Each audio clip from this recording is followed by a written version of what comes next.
हर रोज एक नई कहानी देखने के लिए चैनल को सब्सक्राइब करें और बेल आइकन दबाना ना भूलें। अनूप अपनी माँ को हॉस्पिटल ले जा रहा होता है तो वहीं उसकी पत्नी जसलीन बहुत ज्यादा रो रही होती है और रोते हुए अपने पति से वो बोलती है, मेरी बात तो सुनते जाइए। क्या सुनूं मैं? अब कहने सुनने के लिए कुछ बचा ही नहीं है जसलीन। ऐसा कहकर अनूप अपनी माँ को लेकर हॉस्पिटल के लिए निकल जाता है।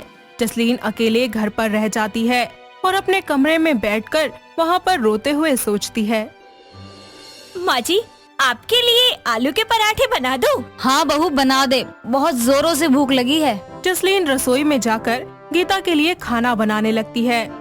थोड़ी देर के बाद वो खाना लेकर बाहर आती है। फिर वो अपनी सास से कहती है, माँ जी, खाना तैयार है, आप हाथ मुंह धो लीजिए, मैं खाना लगा देती हूँ। हाँ बहू, मैंने अच्छे से हाथ धो लिए, बस तू खाना लेकर आजा जल्दी से। कोई बात नहीं माँ जी, एक और बार धो लीजिए ना। अच्छा बाबा ठीक है, मैं एक बार और धो लेती हूँ हाथ। गीता अपने हाथ धोने के लिए चली जाती है, लेकिन वो डेटॉल से नहीं बल्कि सिर्फ पानी से हाथ धोती है और फिर वापस अपनी जगह पर चली जाती है।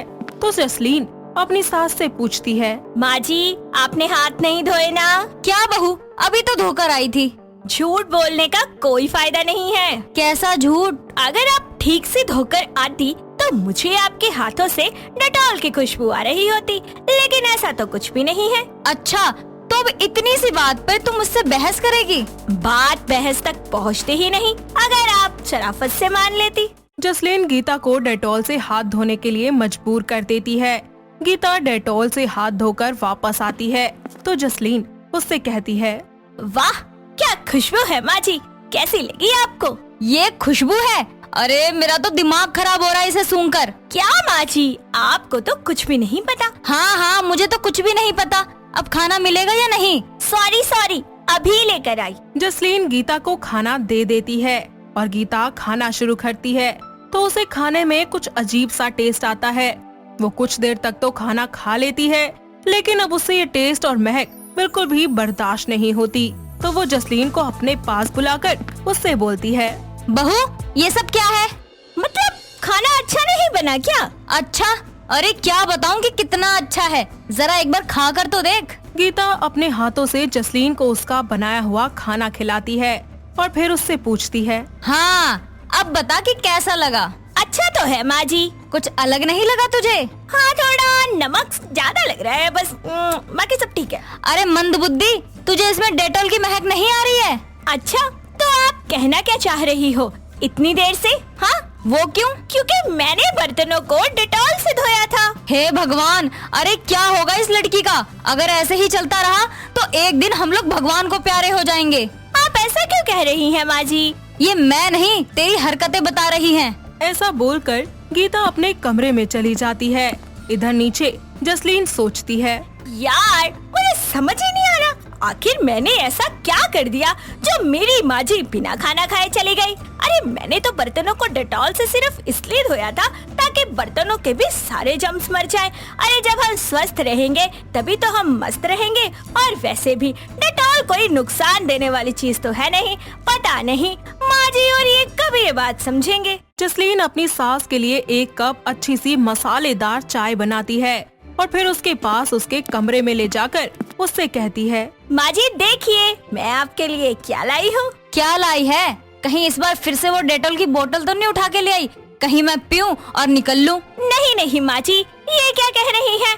मरे आपके दुश्मन, मैं तो आपके लिए गर्मा गर्म मसाले वाली चाय लाई हूँ। चाय? अरे लाला बहू जल्दी लेकर आ, मैं तुझसे कहने ही वाली थी कि मुझे चाय पीनी है, पर तू खुद ही लेकर आ गई। मुझे पता था माँ जी, आपको चाय पीने का मन कर रहा है, तभी बना कर ले आई। हाँ, वैसे बहू तू इतनी बुरी भी नहीं है जितनी मैं सोचती हूँ तेरे बारे में।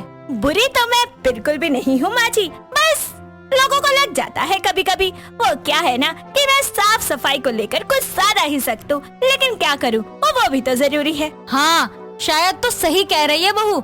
हम सबको ये बात समझना चाहिए था कि ये तू जो कर रही है वो हम लोगों के लिए कर रही है, ताकि हम सबको बीमारी ना हो। मुझे इस बात की खुशी है कि आप मेरी बात समझ गई। ऐसे ही कुछ समय बीत जाता है। दोनों सास बहुएं मिलकर अपने घर और अपने मोहल्ले को जमकर डेटॉल के बारे में बताती हैं और उसका पूरा प्रचार करती हैं। लोगों तक अपना मैसेज पहुंचाते हुए वो दोनों बोलती हैं, हाथ धोए बार बार, बीमारी भागे मीलों पार। गीता अपने हाथ में डेटॉल की बोतल को लिए गाना गाती है और गाते हुए कहती है, हमको जिसकी थी वो तलाश तुम हो, खुशबू सांसों की, हाथों की प्यास तुम हो, तेरी हर बूंद पे एतबार करते हैं, ए डेटॉल हम तो सिर्फ तुमसे प्यार करते हैं। ऐसे नारे और गाने गाते बजाते वो लोग पूरे मोहल्ले के चक्कर काटती हैं। इनके ऐसा करने से लोग काफी ज्यादा जागरूक होते हैं। वो लोग अब हाइजीन को समझने लगते हैं, अपने आसपास सफाई का भी पूरा ध्यान रखते हैं। ऐसे ही वक्त गुजरता जाता है और एक दिन उसकी सास उससे बोलती है, बहू मैं मानती हूँ कि डेटॉल अच्छी चीज है, पर इसका ज्यादा इस्तेमाल करना नुकसान भी तो दे सकता है ना। अरे माँ जी कुछ नहीं होगा, आप खामखा की चिंता कर रही हैं। ऐसा कहकर जसलीन वहाँ से चली जाती है। इसी तरह धीरे धीरे जसलीन का डेटॉल को लेकर क्रेज बढ़ता ही जाता है और उसे इतनी ज्यादा बुरी आदत पड़ जाती है कि वो अपने हर काम में उसका इस्तेमाल करने लगती है, जैसे कि कपड़े धोना, बर्तन धोना, घर की सफाई करना, यहाँ तक कि रूम फ्रेशनर के रूप में भी वो उसे ही यूज करने लगती है। ऐसे ही एक दिन खाने में भी वो तेल की जगह डेटॉल डाल देती है और जबरदस्ती वो खाना अपनी सास को खिला देती है, जिसे खाकर उसकी सास की तबीयत बहुत ज्यादा खराब हो जाती है और अनूप अपनी माँ को हॉस्पिटल ले जाता है। जसलीन अपने कमरे में बैठी हुई ये सब सोच रही थी कि तभी दरवाजे पर दस्तक होती है। वो उठकर जब दरवाजा खोलती है तो देखती है कि अनूप अपनी माँ को लेकर वापस आ गया है।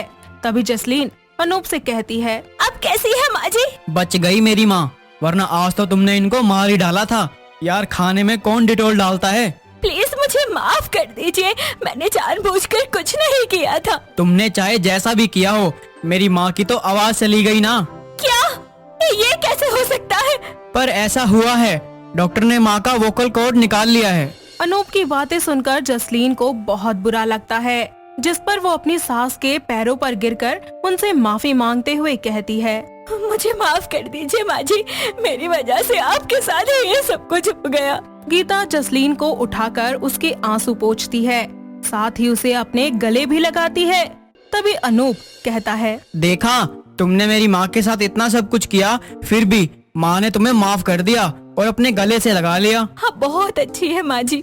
जसलीन अनूप से भी माफी मांगकर उससे बोलती है, प्लीज मुझे माफ कर दीजिए अनूप जी, मैं आइंदा ऐसा कुछ नहीं करूँगी। I am sorry. ठीक है, और याद रखना, अगर आज के बाद ऐसा कुछ भी हुआ तो मैं जरा भी देर नहीं करूँगा तुम्हें अपनी जिंदगी से निकालने में। ये सब होने के बाद जसलीन गीता का बहुत ख्याल रखती है। डिटोल को भी वो अब लिमिट में इस्तेमाल करना शुरू कर देती है। तो वहीं अनूप कुछ टाइम तक तो जसलीन से रूठा रहता है, लेकिन उसकी माँ के लिए जसलीन का प्यार देखकर वो उसे माफ कर देता है और उसे फिर से दिल से अपना लेता है, और जिसके बाद सभी लोग एक साथ मिलकर खुशी खुशी रहने लगते हैं। दोस्तों, अगर आपको ये कहानी पसंद आई तो इसे लाइक करें, शेयर करें और कमेंट करके बताएं कि कहानी में आपको सबसे अच्छा क्या लगा।